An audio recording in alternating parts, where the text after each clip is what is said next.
There's always one thing that remains true. Adults always want to learn from their peers. It's human nature, and I don't think it's any different today. Our learners really want to hear from subject matter experts and peers who have been in their shoes. How did they approach it?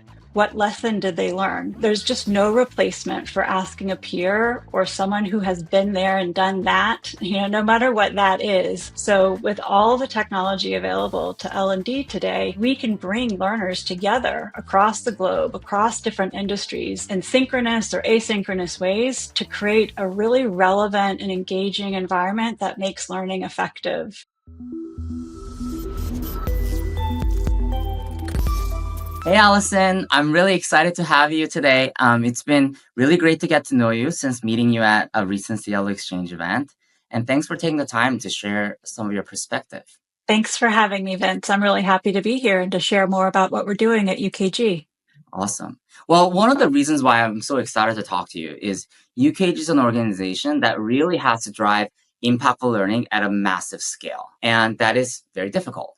And so I wanted to first ask you, overall, how are you shaping UKG's learning strategies to meet the needs of the learners at such a huge scale? So just for a little bit of context, our team trains customers, partners, and our employees. And last year, we trained over a combined 800,000 learners with really high satisfaction scores in the mid to high 90s. So I'm really proud of that. And of course, we're not staying flat. We're on track to grow even more this year. So our learning strategy includes a blended approach. We provide formal instructor-led training, which includes hands-on learning experiences in our products and solution environments.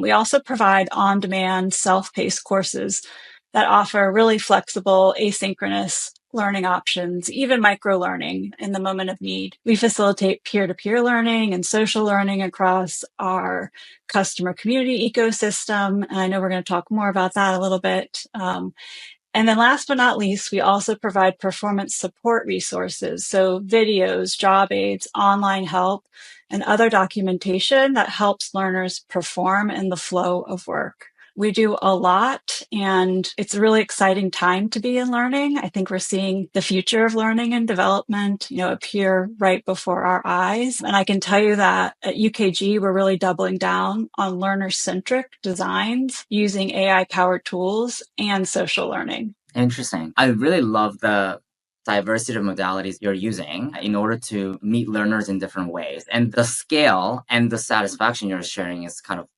really unbelievably high. So that's amazing.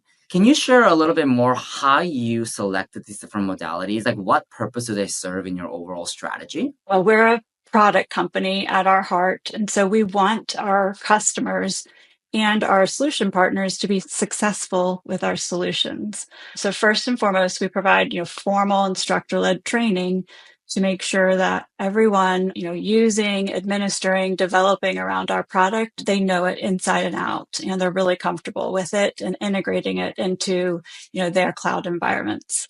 That's a great building block to build on from there. And then really the continuous learning strategy is where the peer-to-peer learning, the social learning comes into play. Most of our performance support comes in the performance of tasks, right? So the administrator or the developer is in the flow of work and they need to do something in our products or solutions. And our job aids, our videos, our online help will help them successfully perform that task. That's how we got there. Great. Yeah, one of the things that really struck me when I was listening to you speak at the event that I saw was you were definitely highlighting these different aspects of your blended strategy. And in particular, you were really talking about your social learning program and its impact. So I want to dive a little bit into that. First of all, why did you decide to create a social learning strategy? Over my career, in different industries, in different times of, technological advancements, there's always one thing that remains true. Adults always want to learn from their peers. It's human nature, and I don't think it's any different today. Our learners really want to hear from subject matter experts and peers who have been in their shoes. How did they approach it? what lesson did they learn? There's just no replacement for asking a peer or someone who has been there and done that, no matter what that is. So with all the technology available to L&D today, we can bring learners together across the globe, across different industries in synchronous or asynchronous ways to create a really relevant and engaging environment that makes learning effective. I think it particularly spoke to me because we are also obviously building a platform that is very much grounded in the same thesis and insight that people want to learn from and with each other. Of course, social learning can play out in different ways. So could you describe a little bit what is your social learning in the way you define it at UKG? So we have a variety of social learning programs, but I'll highlight one of our longest standing programs. It's been going on for about 5 or 6 years at this point. It's led by customers for customers, and UKG plays a supporting role. So the customer leaders, they meet quarterly to plan the upcoming sessions and identify presenters. And then at the virtual event, the customer leader introduces the customer presenter, provides a little background to set the stage, and then the customer presenter takes over. And the customers, they completely run these calls. They do it on about a monthly basis with about 200 other customers joining each month to hear how others are doing things in our industry. These events always receive really positive feedback. This is just one example that's working well for us. We also do action groups, discussion groups, peer mentors, lunch and learns, the list goes on. I think what's universal across all these approaches is that our customers really enjoy learning from one another and they find it rewarding. And the employees who participate also tell us that they really love learning directly from customers and seeing how our solutions are being used in real world scenarios. So I think when you create the space for social learning, it really helps all the people involved, no matter if you're the customer teacher or the customer learner or the employee. Everyone who's involved really finds value and feels a sense of belonging in the community. What I love is you're empowering your customers to take on the role of both the learner and the teacher. And Yes. I expect that really sort of generates higher customer loyalty, buy-in, ownership of the use of the platform in ways that it can't if they were just on the receiving end. What was very difficult about this when you're first starting? I'm curious, how have you gotten to this stage where it's very successful now? I suspect it was very difficult to crack early on. It was. So when you're the provider of the learning, whether that's an instructor-led or self-paced, even performance support, you control a lot of the variables. You get to control the content, the learning environment, the delivery, and so on. But with a social learning approach, you give up a lot of that control and you have to learn how to influence instead. And it can seem like a constraint at first, but once you get comfortable with it, social learning can be really powerful for your overall learning strategy. You need to trust learners to guide their own development and to trust the community around them that they're going to contribute their collective knowledge and bring their fresh perspectives and share their real world examples, share the way that they solve problems. And when that happens, it's a really beautiful thing. Yeah, I want to dive a little bit more to, I love the insight around you got to give up control and you've learned to influence, right? Can you elaborate a little bit more? What are the things you had to influence and how did you do it? Like, any best practices around influencing learners to show up really well and teach each other in social learning environment?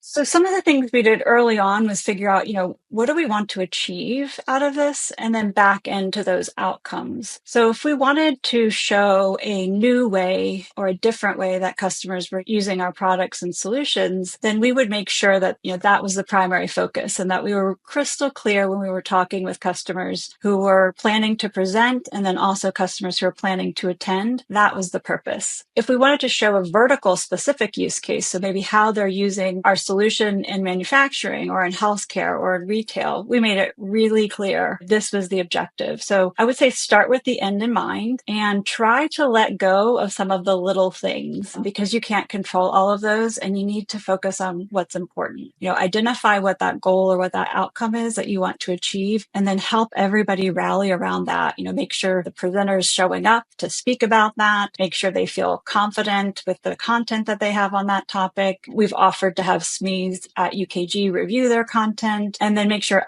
all the attendees know that they're showing up for that so that you're really setting everybody up for success no matter what role they're coming to. I love the idea of like clearly defining the outcome or the topic or the goal. It resonates a lot with our learning, which is you have to create very clear vision and space and like guardrails so people can engage in the content without worrying so much about process or sort of distractions and getting like Right. track. So enough scaffolding so people are structured, but enough also open room so they Be can sort of flexible, right. creative. I think it's that like zone of structure and lack of structure that you have to strike in like a social Yes. learning environment. I agree. We Yeah. talk about creating the culture Yeah. for learning to thrive. So instead of focusing on the nitty gritty details, what can we do to make sure that people feel comfortable asking questions, sharing ideas, providing feedback? And so we focus our recognition program on rewarding the right behaviors. That's one of the ways that we do it. How does this recognition program work? I'm curious. So we identified the behaviors that we want to see. So we want to see problem solvers, we want to see helpers, we want to see sharers, and the list goes on. And so on a weekly, a monthly, and then we roll them up for annual awards, we celebrate these behaviors when we see them in our community. I love this idea. Allison, I might steal this for It's all yours. I It's love all it. yours. Yeah. Okay. It's great. Okay, so maybe on you started to hit on this a little bit before. I'm curious if there are any specific metrics you measure around social learning that helps to demonstrate that it's working and to continue, organizational support for it. Today, we have roughly 280,000 members engaging in our UKG community. Wow. And when we look at what they're doing in the community, 64% of these customers have at least one user engaging in knowledge sharing activities. So that could be sharing feedback, that could be sharing knowledge, it could be asking and answering questions in our community. So that's something that we measure and we report out on. One of the simplest, almost transactional ways to see this happen is when a customer asks a question in one of their product or special interest collaboration groups and another customer answers it. 83% of the questions asked in our community are answered. And what's so powerful is it's not my team answering them. Yeah. 65% of the best answers are coming from other customers.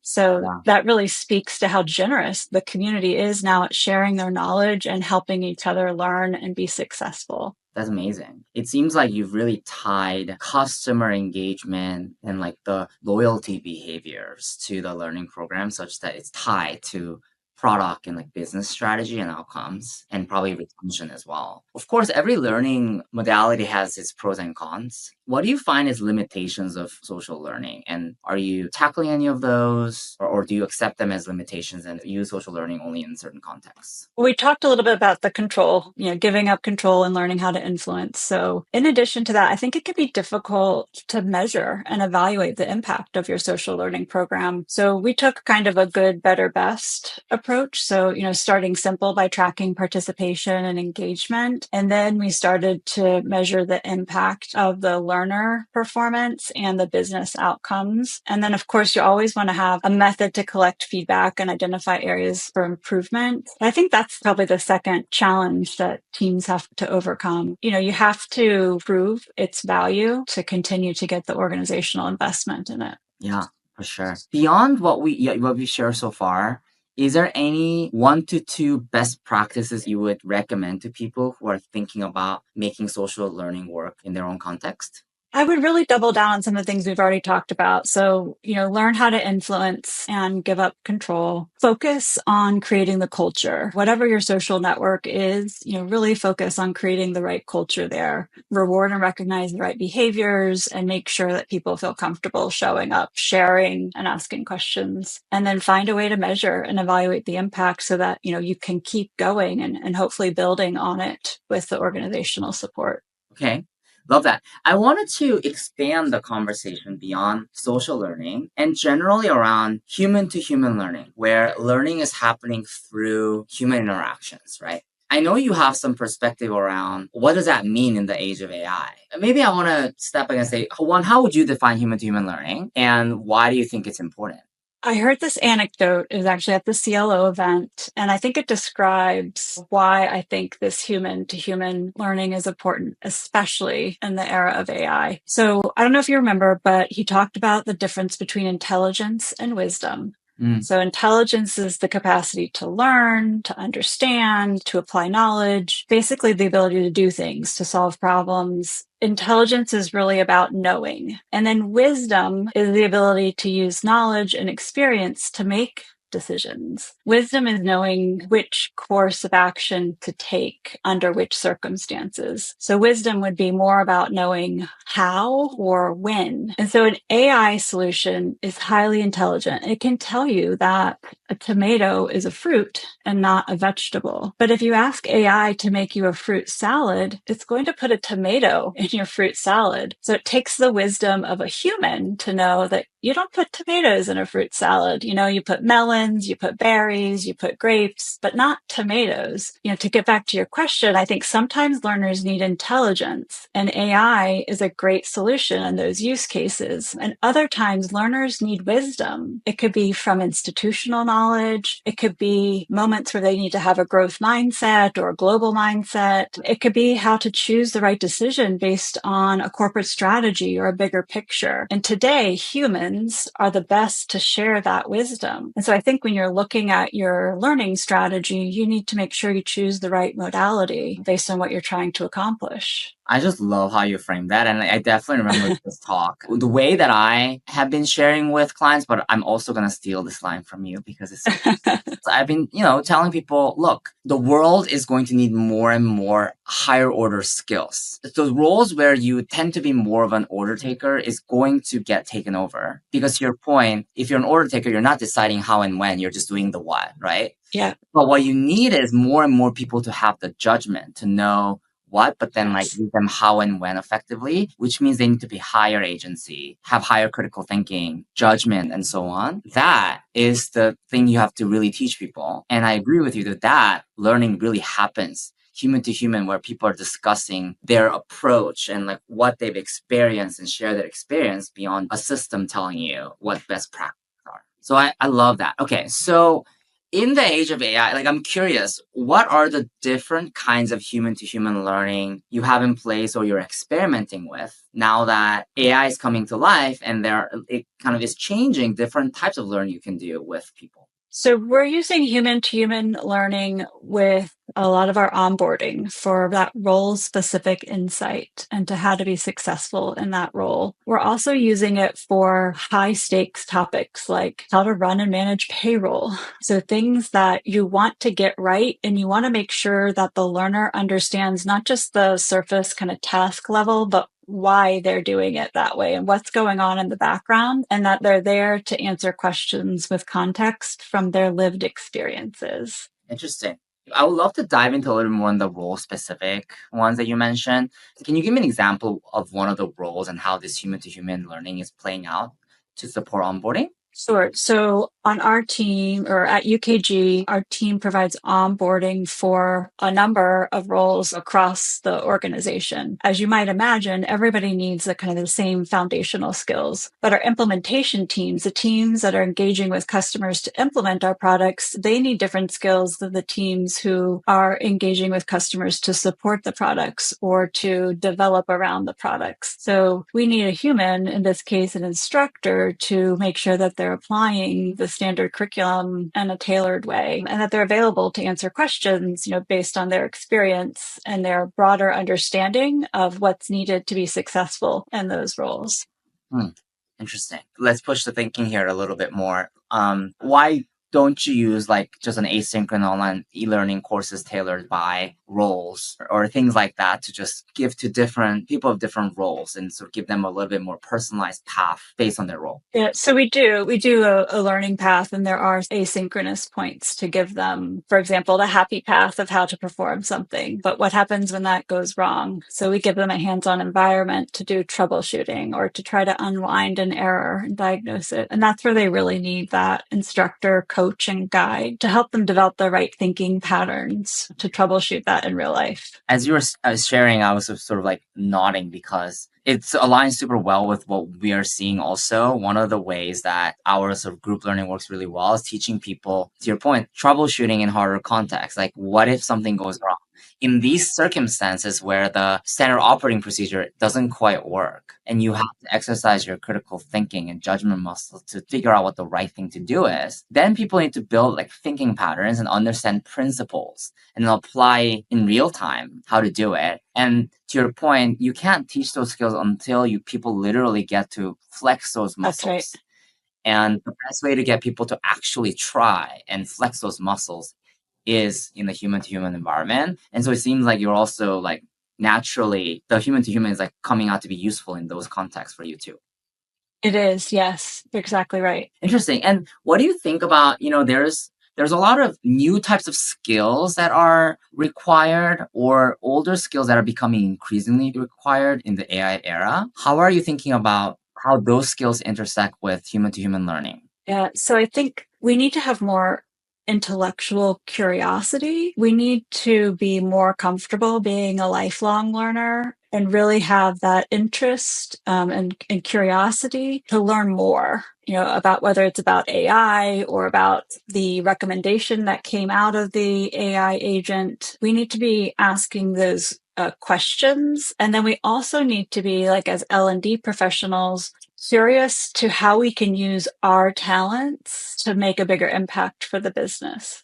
Yeah. In a similar vein, I'm curious, at the very beginning, you started talking about how you're actively thinking through AI and how it's transforming learning at UKG. Could you share a little bit your current thinking of what do you think is the impact of AI on L&D function, and how does it expand, change, or impact the scope of L&D's work? As L&D professionals, we need to start training humans on these human plus AI skills, and we need to start training AI systems. For those that don't know, LLMs thrive on structured content that L&D teams create. And so we need to be thinking about how to maximize that impact for the business. We need to be preparing for agent to agent interoperability and new types of collaboration. We need to be creating a workforce that collaborate effectively, not just with their peers, but also with AI to reach those higher level business goals. For our teams, this means embracing new tools, staying up to date on all the emerging technologies, having that intellectual curiosity, and really understanding what those bigger strategies and goals are and how can we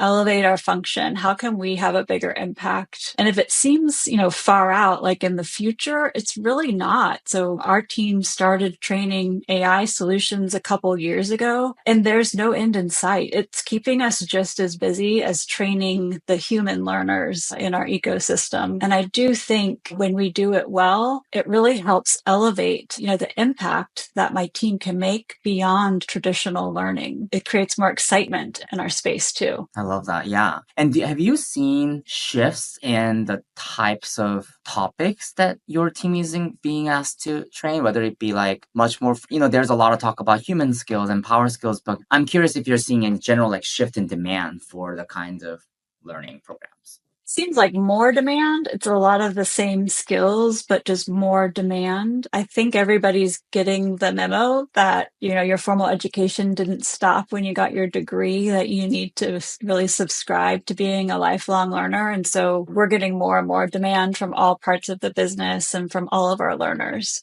And when you say we're seeing more demand, I'm curious, like, what's the trigger for a business leader saying, oh, I need our team to get more learning? Is there like a certain behavior that they see or certain objectives they're trying to hit or certain business environment that causes business leaders to come to you and ask for your engagement? There's a couple big drivers for demand for us. So first, our products and solutions are continuously evolving and innovating. And that's a big driver for demand because we need to make sure that everyone in our ecosystems, customers, partners, and employees, everybody knows the latest and greatest and that they're comfortable adopting it. And so that's a big driver for our demand. I also think there's a lot of workforce mobility. So there's a lot of people, changing jobs, moving up, moving across, and that creates a lot of demand demand internally and externally with our learners. And then I do think that right now in this moment of tremendous transformation and innovation, there's an appetite to learn. I think people understand that they need to learn to stay relevant and to stay at the top of their game and to be successful. The second thing you mentioned, the career mobility part, I wanted to actually dive a little bit more into that. I definitely also hear this getting talked about more. I think more and more people are seeing it as increasingly urgent to figure out how to do because jobs are getting actively restructured nowadays. Some of the tasks within roles get like automated. So you need to figure out like what is a new job, right, that you're hiring for and stuff like that. Enabling career mobility at scale is a hard problem. And so how are you thinking through that? Like, how do you actually approach supporting an employee in an X function to be able to migrate to Y? And what are the elements that allow someone to successfully do that? So I think it's getting really clear on what's required to be successful. And then it's serving up, what we have in a really flexible, accessible way.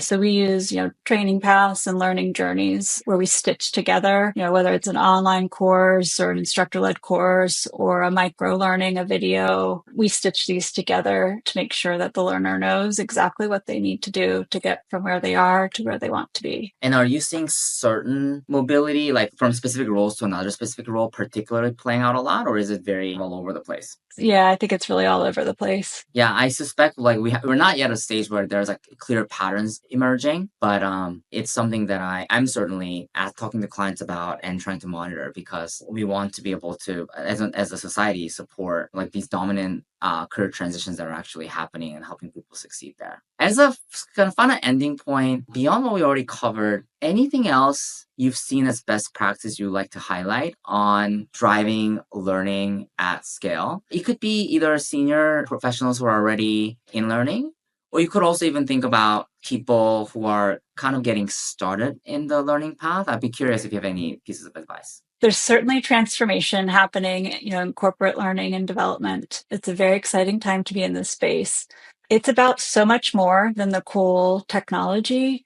It's really about what the technology can do for the learning experiences and what it can do to elevate you and to elevate your function. While you're being dazzled by all the new tech, don't forget about the fundamentals of how adults learn. Make sure you're always grounding yourself back in the fundamentals to, those aren't changing. Make sure that you're building from those. Wow, I can't agree with you more on that. It's really one of the things that I like repeat a lot. Anyways, it's not, I guess it isn't surprising because though your learning approach just seems really aligned with the way we think about learning, and that's also part of the reason why it resonated so much as you were speaking at the conference. Thank you so much for joining and sharing such examples and wisdom from your experience. I'm still amazed at the scale at which you drive this incredibly engaging learning experience at UKG, and hopefully others can sort of take some of these nuggets and apply in their own organization. Yeah, I hope it was, helpful and interesting. And I really appreciate the opportunity to share more about what we're doing at UKG. Thanks for having me. Thank you.